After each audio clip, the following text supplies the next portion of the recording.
Hello everybody, I'm back. I told you I would have a video by the end of Monday, and so hopefully I'm going to get back on track with doing weekly videos for you guys. Actually, not hopefully. I had a client say, hope is a beggar.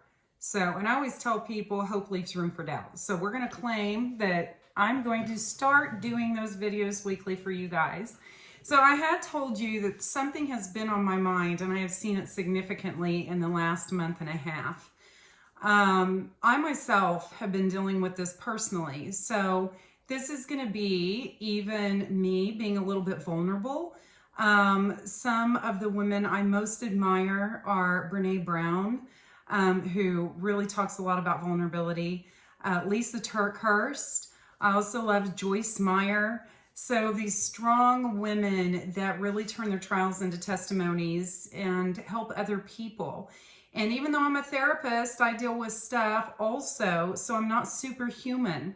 And things can be tough sometimes. So over the last month and a half, I have had at least 4 or 5 situations in my own personal life that have had this running theme of people becoming healthier and it creating a ripple effect in people around them. And I will keep confidentiality. I'm not going to say who those people are personally, but what I have found in this is that I felt led to do a video and talk about this a little bit more. When I work with people on becoming the best versions of themselves and becoming healthier, it creates a ripple effect in every area of your life. And I think a lot of times people think that that means everything is going to be more positive and flow and smooth. And I think there's this thought that everyone and everything around you will remain the same. And even that will be a part of things getting better. And that does not always happen. And I'm going to describe that more so that you understand. When you become healthier, you are going to be changing insecurities. And I'm looking down because I made some notes because I want to make sure and really share all of this. But when you become healthier, you will find that that could be healthier in one area or a lot of areas. And that could be insecurities. It could be attachment issues. It could be codependency. And when this happens, you have to remember that as far as relationships, the dynamic is going to shift as well. Because when you change, other people have to adjust to that, or they may not adjust to that. So you also may find if you've been a people pleaser and a self-sacrificer, you might start to change that. And then again, you can look at how that can create some struggles in relationships. The part where I'm going to be a little vulnerable is I've done tremendous healing and changes on myself over the last 5 to 6 years. And significantly, a lot has really changed for me since I lost my mother from COVID. And that really catapulted a lot of the changes I had already been doing. And in these changes, I was going, a lot of people don't know this, I was doing pool leagues 2 to 3 times a week. That was out at pubs. That was, of course, drinking if you're out at pubs. And I was in these environments. And when I started to make these changes, those environments did not feel the same to me. And I knew that I did not belong in certain environments anymore or around certain people. And it's not judging people. It's just that I had changed and transformed. And I wanted to be using that time more to fulfill goals that I felt were being laid on my heart, I should say. When I made these changes, I did have a few people who almost kind of looked at me like something was wrong with me, or I was being higher than thou, or whatever, and that wasn't the case. there are numerous people in these years that I have known for 13 years going to national tournaments and doing these pool tournaments and all this stuff that I thought were friends. And when I chose to remove myself from that environment, there is only one out of, I would say, probably about 20, 25 people who I still have contact with. No one's reached out. No one's checked on me. Nobody's like, how's it going? That is one example of how your life can change. And I'm not sad about it, but I'm giving you that as an example to understand when you start to change your life for the healthier, there are going to be changes all around you with people and situations. So I had written that down. You may feel like you lose people, but I'm going to examine that here in a minute. Is it really loss? You may be unable to be in the same environments. The other thing is that you are going to start seeing people differently. Now, you got to think about something. If you were unhealthy, having unhealthy choices, behaviors, and you know, there's a lot to be said about like magnetized towards people you have things in common with. Well, if you think about that, if you're unhealthy, you're probably drawn towards individuals that have similar unhealthy patterns, behaviors, choices, different things like that. If you become healthier, well, you're going to see those individuals' behaviors differently. I'm not talking about seeing people differently and judging them, but their unhealthy behaviors and stuff are going to stand out to you more. You will start to recognize individuals' insecurities, struggles, things that need healed in their life, things they're escaping from, things that they may be self-medicating to distract from. And it is not the same experience, interaction, reaction with these individuals anymore. And that is okay. I talk to a lot of clients and it actually scares them. I mean, that's the best way to put it. And I just encourage them, you do not understand unhealthy anymore because you are healthier. And that is something to celebrate. So that being said, the other thing is another area when I work with people who, when they become healthier, they start to become more assertive in a loving, positive way. They start to set boundaries in their lives. And many times this can lead, you know, to people pushing back, challenging you, withdrawing from you.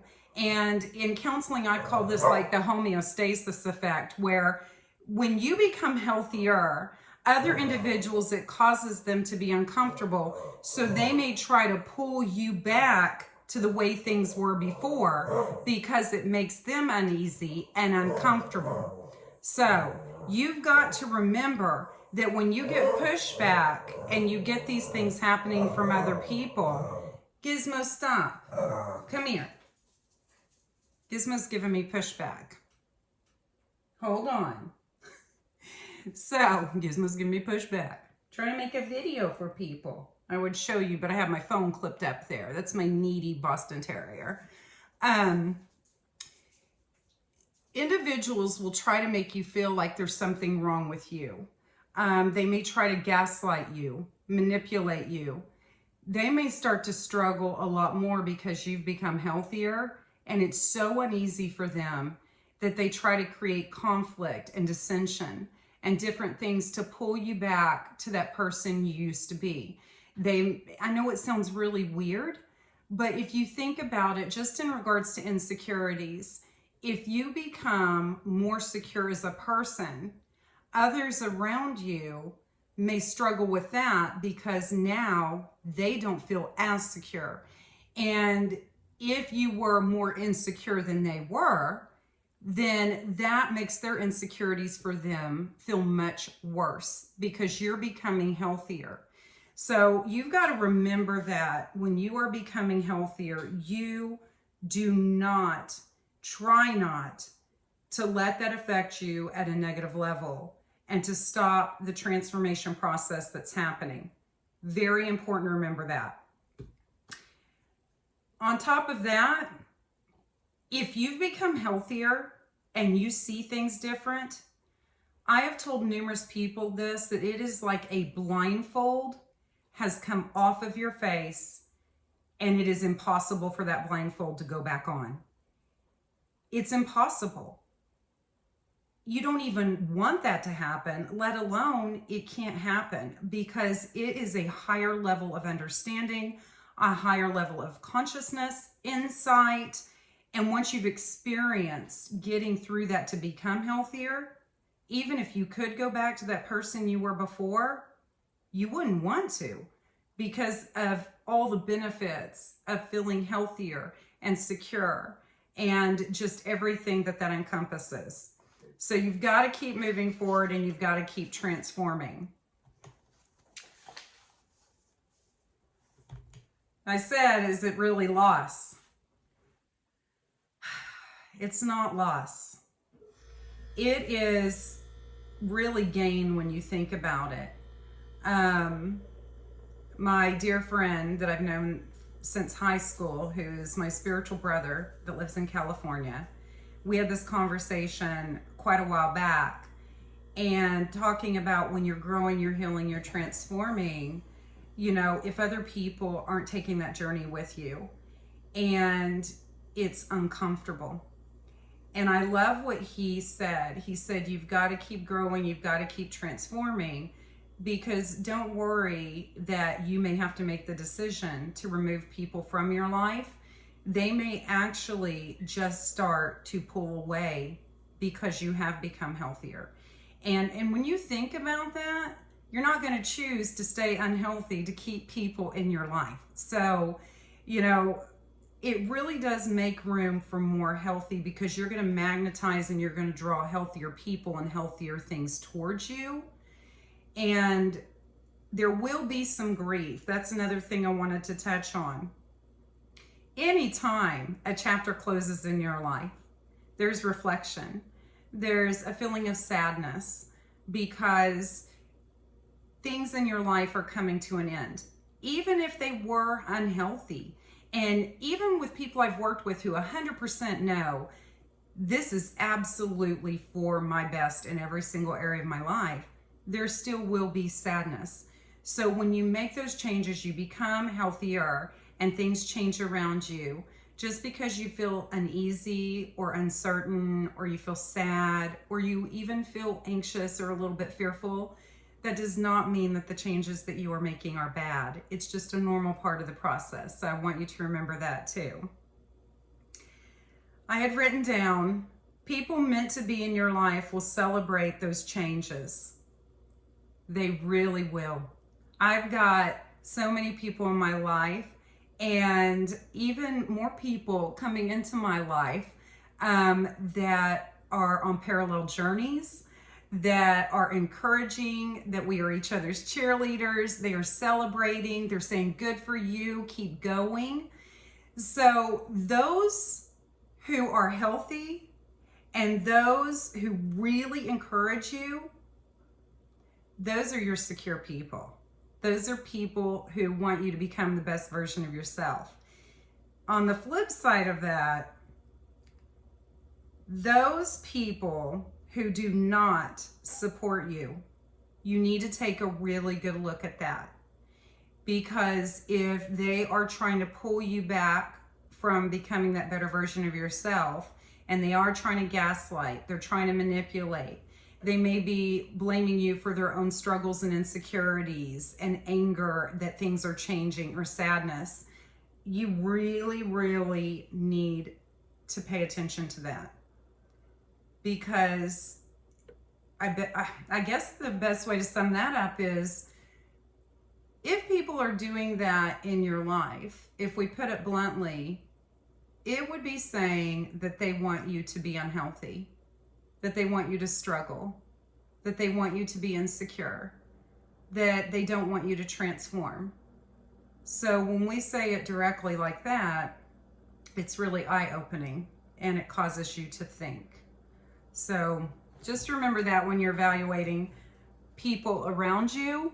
And those who know me know I always say, Unhealthy cannot understand healthy. Healthy starts to really not be able to understand unhealthy. And so don't take it personally. When they react in a negative way, they are revealing their own internal insecurities, fear, and lower level awareness. And many times they're led by ego. You're going to see this with, ego is those insecurities. It can come out as anger. It can come out as selfishness, trying to monopolize your time, being upset that they're not getting the amount of focus that they once got from you. So just pay attention to that too, because ego is not healthy.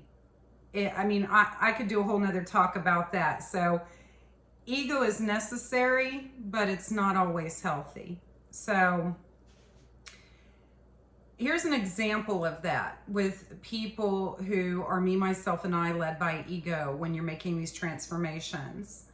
As you start to set boundaries in your life, healthy boundaries that help you be the best version of yourself, or you are being more assertive in loving and positive ways, and you're starting to practice self-care, and it's about love for yourself and love for others, those who do not have the understanding of that are going to see you as selfish or uncaring.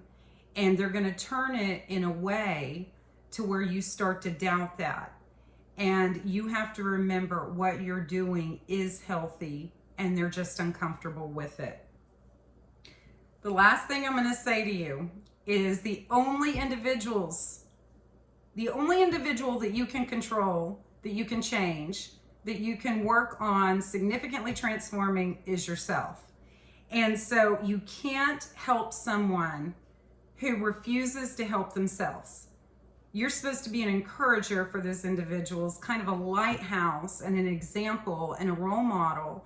But if they refuse to even look at that, you can't do it for them. You can only do that for yourself. And the last thing I wrote down is you can't open someone's eyes towards health if they refuse to even want to have vision. So that is really powerful, and we all need to remember that. So you're transforming, you keep transforming, you keep taking those steps to be the healthiest versions of yourself, no matter what. No matter what may need to be sacrificed, no matter what needs to be changed in your life, because the end result is absolutely worth it. All right? So if anybody has any questions, please feel free to put those questions in the comments. You can also email me at dearstacia@gmail.com, and I will talk to you soon. All right? Have a great week, everybody. Blessed by overwhelming love and light, and I will talk to you soon.